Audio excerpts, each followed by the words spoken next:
पवित्र मंदिरों के पुनरुद्धार, पुनर्स्थापन और नवीनीकरण के माध्यम से भारतीय संस्कृति का पुनरुद्धार किसी राष्ट्र की ताकत और पहचान को आकार देने में सर्वोपरि महत्व रखता है। किसी समाज की सांस्कृतिक विरासत उसके मूल्यों, परंपराओं और साझा अनुभवों की परिणति है, जो एकता और उद्देश्य की भावना को बढ़ावा देती है। भारत की एकता इसकी संस्कृति में गहराई से निहित है, जो 5000 से अधिक वर्षों से विकसित हुई है और भौगोलिक और राजनीतिक सीमाओं से परे एक एकीकृत शक्ति के रूप में कार्य करती है। भारतीय संस्कृति का केंद्र हिंदू धर्म है, जो सिर्फ एक धर्म नहीं बल्कि एक व्यापक जीवन शैली है। भारतीय संस्कृति का लोकाचार हिंदू धर्म के सिद्धांतों और इसके सहअस्तित्व और वसुधैव कुटुंबकम के मूल दर्शन के साथ जुड़ा हुआ है। हिंदू धर्म ने वह आधार प्रदान किया है जिस पर समय के साथ विभिन्न उपसंस्कृतियां उभरी और विकसित हुई, जिन्होंने भारतीय सांस्कृतिक विरासत की समृद्ध छवि में योगदान दिया। पूरे इतिहास में भारत की संस्कृति को आक्रमणकारियों और उपनिवेशवादियों से चुनौतियों का सामना करना पड़ा है, जिनका उद्देश्य इसके सांस्कृतिक ताने बाने को खत्म करना है। इस्लामी आक्रमणकारियों ने मंदिरों को निशाना बनाया, जो न केवल पूजा के स्थान थे, बल्कि शिक्षा, कला, नृत्य, संगीत और संस्कृति के केंद्र भी थे। इन चुनौतियों के बावजूद भारत का सांस्कृतिक लचीलापन समय की कसौटी पर खरा उतरा है। सांस्कृतिक पुनरुत्थान में साझा सांस्कृतिक पहलुओं की बहाली और पुनरुद्धार पर जोर दिया जाता है, जो उपनिवेश, उत्पीड़न या सांस्कृतिक प्रभुत्व के कारण नष्ट हो गए होंगे। इस पुनरुत्थान को प्राप्त करने के प्रमुख तरीकों में से एक पवित्र मंदिरों की बहाली और नवीनीकरण के माध्यम से है, जो भारत की सांस्कृतिक विरासत के प्रतीकात्मक भंडार रहे हैं। ये मंदिर कला, शिक्षा, आध्यात्मिकता और संस्कृति के केंद्र रहे हैं, जो भारत के समृद्ध इतिहास के सार का प्रतीक हैं।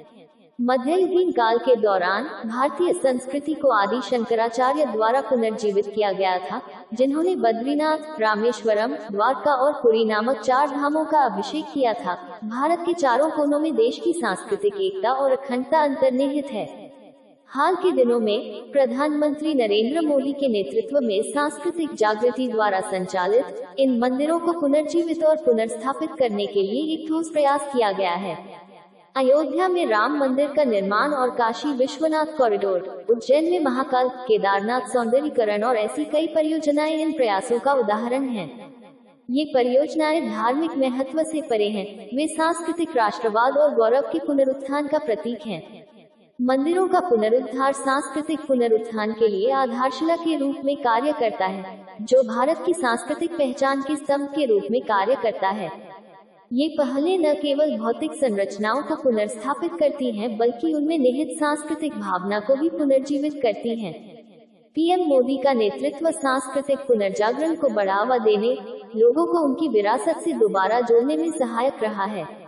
इसके अलावा पीएम मोदी की पहल मंदिरों के निर्माण और जीर्णोद्धार से भी आगे तक फैली हुई है। इनमें सांस्कृतिक पुनरुद्धार के लिए एक समग्र दृष्टिकोण शामिल है, जिसमें धार्मिक पर्यटन को बढ़ावा देना, विरासत स्थलों की बहाली और चोरी हुई कलाकृतियों का प्रत्यावर्तन शामिल है। वह जहां भी जाते हैं, भारत की लूटी और चुराई गई सांस्कृतिक विरासत को वापस लाते हैं। उनके नेतृत्व में सांस्कृतिक कायाकल्प केवल धार्मिकता तक ही सीमित नहीं है, बल्कि इसमें एक व्यापक अपील शामिल है, जो हिंदुओं के विविध स्पेक्ट्रम के साथ प्रतिध्वनित होती है। योग, जो दुनिया को भारत का उपहार है। 21 जून को योग दिवस घोषित करने के बाद संयुक्त राष्ट्र यूएन का हिस्सा कैसे बन गया, यह इस बात का प्रमाण है कि पीएम मोदी भारतीय संस्कृति और इसके मूल को फैलाने के लिए अंतर्राष्ट्रीय मंचों का उपयोग कर रहे हैं। किराएदार, स्वामी विवेकानंद ने शिकागो में अपने भाषण से जो किया, वही कार्य प्रधानमंत्री मोदी अपने विभिन्न प्रयासों से कर रहे हैं।